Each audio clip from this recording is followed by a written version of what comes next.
చెప్పనా? శ్రీ విష్ణు పద పద్మ సేవాదురేనుండు దశరథుండను ధరాధవుడు అయోధ్యను పురంబేలుచు తనయులు లేమిచో పుత్రకామేష్టిని పూర్తి చేసి సుతుల నలుగురుగాంచే ఠోణి నేలుచున్న నంత విశ్వామిత్రుడరుగదెంచే దానవశ్రేణిచే దారు దక్కిన మునుల్ బొందు కష్టములెల్ల వర్రమెట్టి లలిని తన వెంట శ్రీరామ లక్ష్మణులను వంపుమని గోర భూపతి వెల్లయని విల్లు బాణములను బట్టి విమలమతులు జనకునకు రొక్కి ముని వెంట జనిరివనికి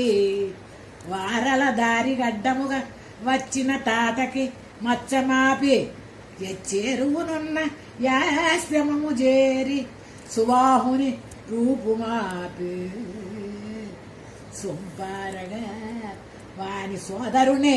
వారధిని ముంచి మునేంద్రయాగము తీరతగాంచి హరిదీనిది గౌతమ పర్ణశాలకున్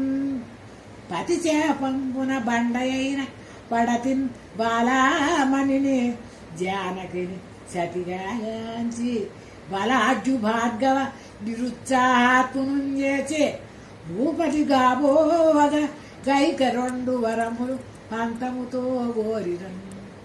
భరతుని రాజునిగజేసి విజయభార్యను తమ్ముని గూడి రాఘవుండరిగే వనాలికి విపుల నచ్చట కూర్చి